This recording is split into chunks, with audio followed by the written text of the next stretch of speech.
आज की वीडियो में हम बात करेंगे जर्मनी में स्कॉलरशिप्स के बारे में। फ्रीक्वेंटली आस्क्ड क्वेश्चंस में से नंबर 1 के जर्मनी में स्कॉलरशिप की क्या सिचुएशन है।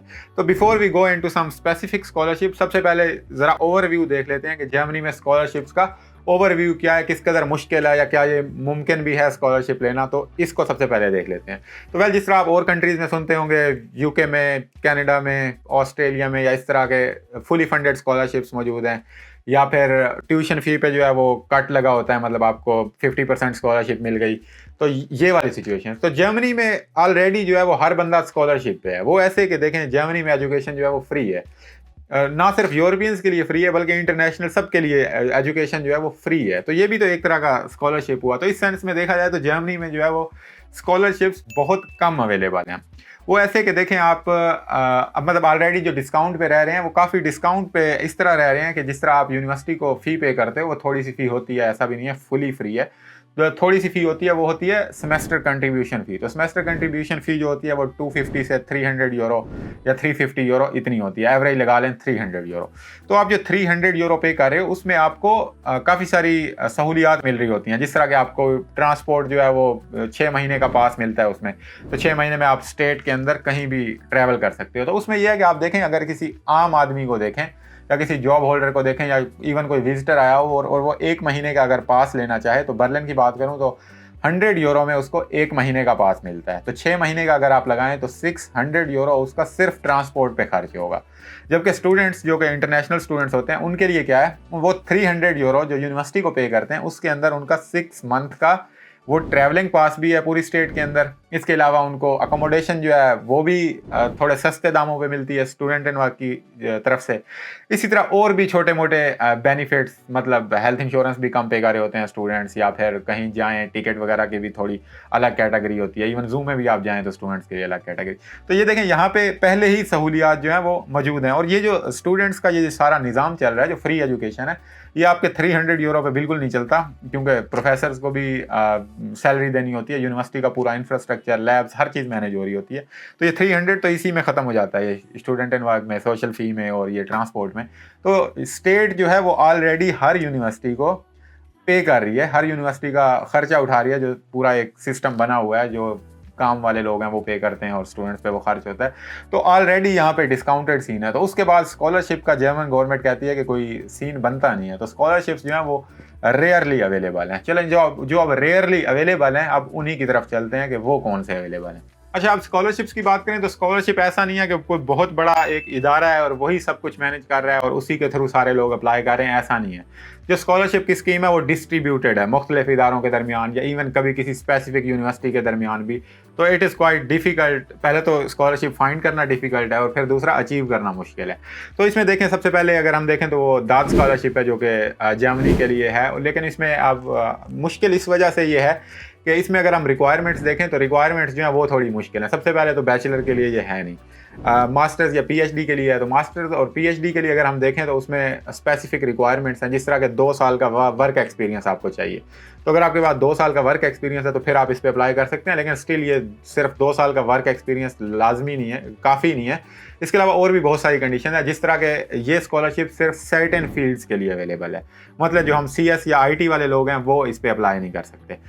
ये हर वैसे ये फील्ड्स चेंज होती रहती हैं, लेकिन अभी तक मैंने वेबसाइट पे चेक किया तो ये अवेलेबल नहीं है। लेकिन दूसरी फील्ड्स जो हैं, काफ़ी सारी और फील्ड्स भी अवेलेबल हैं। विजुअल की हो गई, म्यूज़िक की हो गई, या जो अनपॉपुलर फील्ड्स हैं उनकी भी कैटेगरीज मौजूद हैं। तो ये इधर मैं वेबसाइट पे आपको जल्दी से दिखा देता हूँ। ये देखें, ये हम वेबसाइट पे आ गए और इधर आके अपना कोर्स का नाम लिखेंगे और यहाँ पे देखें तो आप अपनी वो ग्रेजुएशन सेलेक्ट कर लेंगे और नीचे जो है ना ये ऑप्शन सारे सेलेक्ट कर लेंगे। तो इसके बाद जो है ना कंट्री भी सिलेक्ट करेंगे। तो उसके बाद आपको क्या आ जाएगा, वो लिस्ट ऑफ, ये जो आ रही है लिस्ट ऑफ कोर्सेज आ रहे हैं। तो यहाँ पे आप देख लेंगे, अगर आप इन सर्टेन फील्ड्स के अंदर फॉल करते हैं तो तभी आप अप्लाई कर सकते हैं। और अदर कंडीशंस तो स्टिल अप्लाई, जो आपका सीजीपीए या एकेडमिक रिकॉर्ड है वो भी मैटर करेगा। इसके बाद दूसरी स्कॉलरशिप की जल्दी से बात कर लेते हैं। वो इरास्मस मुंदस का। इरास्मस मुंदस जो है वो जर्मनी के लिए स्पेसिफिक नहीं है, लेकिन जर्मनी में आप पढ़ सकते हो इसके थ्रू। और ये स्कॉलरशिप जो है वो काफ़ी कम्पिटिटिव है ऑब्वियसली। अगर हर चीज़ आपको दे रहे हैं, मतलब इसके अंदर आपको हर चीज़ देते हैं। 1000 यूरो आपको पर मंथ भी देते हैं और भी फैसिलिटीज़, जिस तरह आपकी एयर फेयर टिकट भी आपको देते हैं, या रिसर्च अलाउंस, या और भी चीज़ें होती हैं। तो इसमें क्या है कि आप, ये एक तो हाईली कम्पिटिटिव है, दूसरा ये कि इसमें काफ़ी सारे प्रोग्राम्स अवेलेबल हैं, लेकिन ये सिर्फ मास्टर्स के लिए है। पीएचडी के लिए इसका एक और अदर वर्जन है जो कि मैरी क्यूरी जिसे कहते हैं। इसमें काफ़ी कंपटीशन है, तो इसको भी आप अगर आपके पास हाई एक्स्ट्रा ऑर्डिनरी अगर आपके पास प्रोफाइल है तो obviously you need to check it. मैं ये डिस्क्रिप्शन में लिंक दे दूंगा। इसके बाद नेक्स्ट की हम बात करें तो वो है डॉइचलैंड स्टिपेंडियम।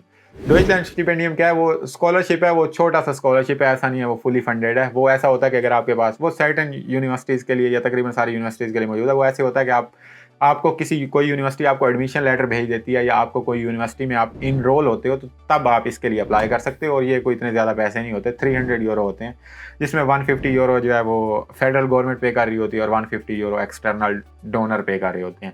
लेकिन स्टिल आपको तो 300 यूरो मिलेगा अगर इफ़ यू क्वालिफाई। और ये जो है ये नीड बेस है, आपको प्रूव करना होता है कि yes you are eligible for it. और अच्छा, इसमें एक और बात भी कि अगर हम नॉर्मल की बात करें जर्मनी आने के लिए, तो ब्लॉग अकाउंट सबसे बड़ी जो रिक्वायरमेंट है वो तो है। लेकिन अगर हम स्कॉलरशिप्स की तरफ जाएं तो ये जो इरास्मस मुंदस की बात की या दाद की अगर ये आपको मिलती है तो फिर आपको ये ब्लॉग अकाउंट की ज़रूरत नहीं है। ये सबसे अच्छा पॉइंट है। लेकिन अगर ये हम तीसरे की बात कर रहे हैं, डॉइचलैंड स्टिपेंडियम, ये इसके लिए स्टिल आपको ब्लॉग अकाउंट की ज़रूरत पड़ेगी, क्योंकि आपको जो स्टिपेंडियम अगर आप सेलेक्ट भी हो जाते हो तो तब भी वो बहुत कम है, 300 यूरो, उसमें लिविंग एक्सपेंसेस जो हैं वो कवर नहीं होते। तो ये हो गया। इसके अलावा और भी छोटे मोटे स्कॉलरशिप्स हैं और कुछ यूनिवर्सिटी स्पेसिफिक स्कॉलरशिप हैं, स्पेशली पीएचडी के लिए स्कॉलरशिप मौजूद हैं। पीएचडी वाले जो हैं वो डिफरेंट अपने कोर्सेज दाद पे लिख के उनको सर्च करें और जिन यूनिवर्सिटीज़ में मौजूद है इंडिविजुअल यूनिवर्सिटी पे चेक करें, तो पीएचडी वालों के लिए काफ़ी अपॉर्चुनिटीज़ होती हैं, क्योंकि वो ऑलरेडी जिनका रिसर्च बैकग्राउंड है उनको ओबियसली प्रेफरेंस दी जाती है। तो पीएचडी वाले जो हैं वो तो जर्मनी में स्कॉलरशिप्स पे आ सकते हैं, लेकिन जो मास्टर्स बैचलर वाले तो बहुत ही मुश्किल है। बैचलर वालों का तकरीबन कोई स्कॉलरशिप नहीं होता, क्योंकि एक तो लैंग्वेज बैरियर आ जाता है, हर चीज़ जर्मन में हो जाती है, तो वो ख़त्म सीन है। मास्टर वालों के लिए कम अपॉर्चुनिटीज़ हैं और पीएचडी वालों के लिए इससे मास्टर से ज़्यादा अपॉर्चुनिटीज़ हैं। तो ओवरऑल अगर हम देखें तो स्कॉलरशिप, फुली फंडेड स्कॉलरशिप की कोई ऑब्वियस सिचुएशन नहीं है। ऐसा नहीं है कि बहुत सारे लोगों को मिल जाता है। जो भी हमने बात की, या और भी मैं 2-3 और स्कॉलरशिप्स भी हैं जो मैं लिंक इन डिस्क्रिप्शन दे दूंगा, तो आप उनको भी एक्सप्लोर कर सकते हैं। वो भी हल्के फुल्के स्कॉलरशिप हैं, कोई हैवी वाले नहीं है। जो हैवी वाले थे वो ये दाद और इरास्मस मुंदस है, जिनमें अच्छा खासा आपको पैसे मिलते हैं, ब्लॉग अकाउंट भी एग्जाम्पल हो जाता है, उसको भी आप एक्सप्लोर कर लेंगे। और ये उन लोगों के लिए जिनके पास थोड़ी सी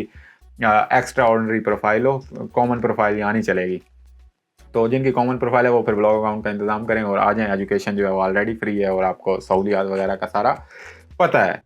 तो बस आज की वीडियो यही थी और मिलते हैं फिर नेक्स्ट वीडियो में। Good bye.